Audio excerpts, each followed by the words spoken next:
where the milk is. So, we hitch a wagon ride to this village. The man who greets us is called Marek. He is the son of the big man in town, and he has been to university. He is the man who sent the wire asking us to come. He is short and stocky, and he leads us through the village and into his father's house. Marek's sister is this fat, pleasant-looking woman, very much what you'd expect. She gives us coffee and bread with cheese, a nice change from all the porridge we've been eating back at barracks. Then Marek says, "Gentlemen, something new is at hand." I expect he will say, "The epidemic's gotten worse, more death, mass hysteria." I am partly right, especially about the hysteria. Apparently, this is how it stands. A man has died, and there has been a funeral. At the funeral, this man, who is called Gavo, sits up in his coffin and asks for water. It is an immense surprise. 3 o'clock in the afternoon, the procession is following the casket up the churchyard slope to the plot. First, there's the noise of the body sliding in the coffin, and when the lid slides off, there he is, this man Gavo, as pale and blue-faced as the day they found him floating belly up in a pond some way from the town. Gavo sits up in his pressed suit, hat in hand, folded purple napkin in his pocket.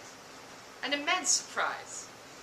High up, held aloft in his coffin like a man in a boat, he looks around the procession with red eyes and says, "Water." That is all. By the time the pallbearers have realized what's happened, by the time they've dropped the coffin and fled like crazy men into the church, this man Gavo has already fallen back into the casket. That is what Marek tells us regarding this new development. From where we are sitting in Marek's house, I can see out the open door and down the road leading across the field and through the churchyard. I have only just noticed that the town is very empty, and that at the door of the little church there is a man with a pistol, the undertaker, Marek tells me, Arandaric, who hasn't slept for 6 days. I am already thinking it would be far more productive to help this man, Arandaric. Meanwhile, Marek is still telling the story, and in it the man Gavo does not rise from his coffin again. This is helped by the fact that some unknown member of the funeral procession fires 2 bullets from an army pistol into the back of Gavo's head while he is sitting up in the coffin, right after the pallbearers drop it. Never mind why someone is so very prepared to fire a gun at a funeral. Marek only tells this part of the story after he has had 2 or 3 glasses of plum brandy. I am taking notes this whole time and wondering about how this Gavo ties into the sickness I am there to treat. When Marek mentions the 2 bullets, I put my pencil down and say, "So the man was not dead?" No, Marek says, "Most assuredly Gavo was dead." Before the bullets were fired, I ask him, because it seems to me that this whole business is taking a different route, and now they are just making things up to cover murder. Marek shrugs and says, "It is a surprise, I know." I continue to write, but what I am writing does not make much sense, and Marek looks with interest across the table and reads what I am writing upside down. Dominic Laszlo, who I suspect has not understood any of this, is staring intently at me for some sort of explanation. I say, "We will have to see the body." Marek's hands are on the table, and I can see that he is a man who bites his nails when he is nervous. He has been biting them a lot recently. He says to me, "Are you sure this is necessary?" "We will have to see it." "I don't know about that, doctor." I have been making a list of all the people I want to speak with, anyone who is sick, all the family members of this revenant fellow Gavo, and especially the priest and the undertaker who are most likely to know about how ill this man was before he was shot. I say to Marek, "Mr. Marek, many people are at risk here. If this man was sick, he was not sick." "I'm sorry?" "He was perfectly healthy." Dominic is looking in abject confusion from Marek to myself. He has known me long enough to process that the expression on my face is probably not one of delight, and he is obviously puzzled by what is going on. Marek himself doesn't look too good either. I say, "Very well then, Mr. Marek, I will tell you how I see it. As far as the village goes, including Mr. Gavo himself, I am confident that my findings will probably arrive at a diagnosis of consumption, tuberculosis. It is consistent with the symptoms you have described to me, the bloody cough and so forth. I would like to have all the people who are sick assembled in your town hospital as quickly as possible, and I would also like to place this town under quarantine so we can assess the extent of the illness." And here he catches me off guard because he says sharply, What do you mean, tuberculosis? He looks very distraught, and I would expect him to be distraught at tuberculosis, but I would expect a different kind of alarm. The way he looks at me, I feel my diagnosis doesn't suit him, like it's inadequate, not severe enough. Marek says, couldn't it be something else? I tell him, no, not with the symptoms, not with these symptoms, not with people falling dead one by one and leaving bloody pillows behind.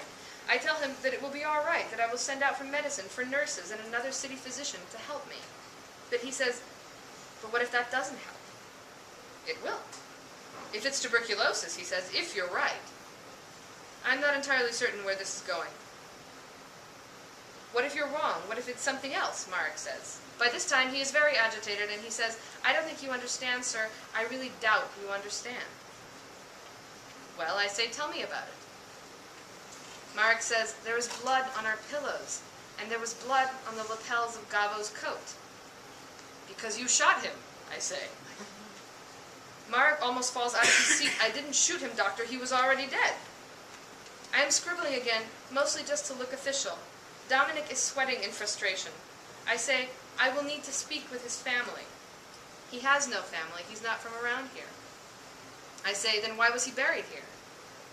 He was some sort of peddler from far away. We didn't know anything about him.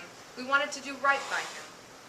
To me, this is becoming more and more frustrating, but I think maybe that is why they are all suddenly coming down with tuberculosis. Maybe he was infected and brought it in, even though he seemed perfectly healthy to them. But then, he has only been here for a short time, certainly not enough time to get the whole village sick. Obviously long enough for them to shoot him in the back of the head.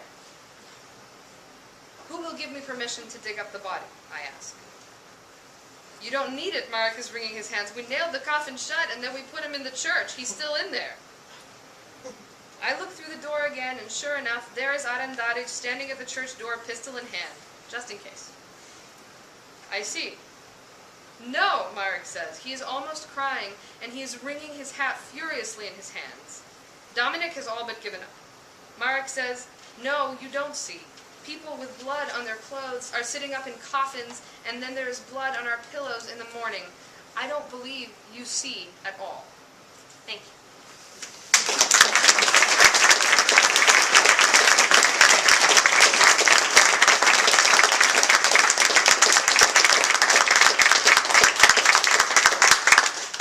So much. So I'm happy to take questions, and if I accidentally miss you as I swivel from side to side, I will. So awesome, thank you. So I'm happy to take questions. Hi. Hi. Can you talk about how you crafted the story? Did the realistic part of the story of Natalia and her grandmother, or fable-like story, come to you at the same time, or did you work on one first and then interweave the other? I definitely worked on one first. The story started in workshop, and I'm sorry, I realize you're right here, but like I'm yelling for the. The story started in workshop, but it started with the story of this escaped tiger and a girl who befriends him, and that was the storyline that I followed, and that's the story of the grandfather's childhood, and that's the spine around which the rest of the story formed. And then I worked on these sections, part of which I just read to you, which was the story of the deathless man, who had been a character that I had been working with. And then, after I went to Serbia in 2009 and went vampire hunting for Harper's Magazine, I came back and I completed the third strand. So I worked on it out of chronological order.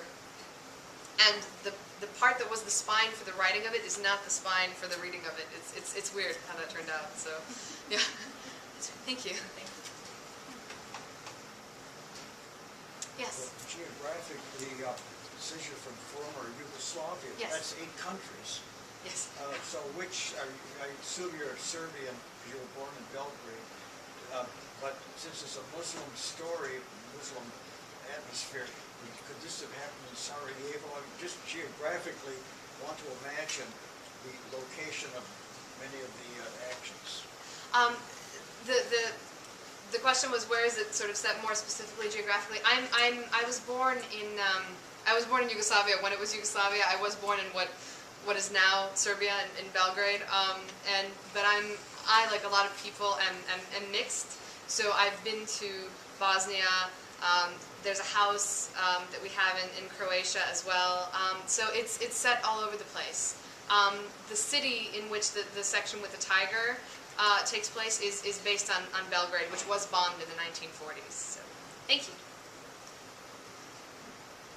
Yes. Yes, I was wondering, were and/or are your major literary influences from foreign scholars or fiction scholars? The question is, who are the major literary influences from former Yugoslavia? I have read Ivo Andrić, who wrote The Bridge on the Drina and The Days of the Consuls, and also a great short story collection with the brilliant title in English, The Damned Yard, and other stories. It's beautiful. But unfortunately, and I'm so ashamed to say this right now in front of all of you, I never read it in the original Serbian, which is, I think not very good on my part. But I aspire to do that someday. Cyrillic is hard for me, so I can read it, but it's hard. So he's a major influence. And then more recently, I read collected essays from Momo Kapor, who did Kapor, who writes about Belgrade with this great love, and it's more emotional nonfiction, really. So thank you. Yes. Talking about your English background, you came to the university, did you come and study English as a second language, or was your English already well developed? When we left when I was 7. And all the English I knew I had learned from Disney films that my grandfather would smuggle bootleg from Italy. I recited, I would walk around the house reciting like Bambi and Pinocchio, word for word, the whole movie without knowing a word of what I was saying, which my mother found very frustrating. But when we moved to Cyprus, and then I went to school in Egypt as well as we were on our way here. And I went to British school there, so it was a second language. But I started learning it when I was 7, when I was pretty young. So yeah, and then somewhere I lost various accents. I have a good ear for mimicry. So, thank you. Yes, sorry. Well, since you brought it up, tell us a little bit about what you were saying that you were writing for Harper's and. Oh, vampire hunting. Yes. Well, Harper's Magazine, when this book was in its early publication stages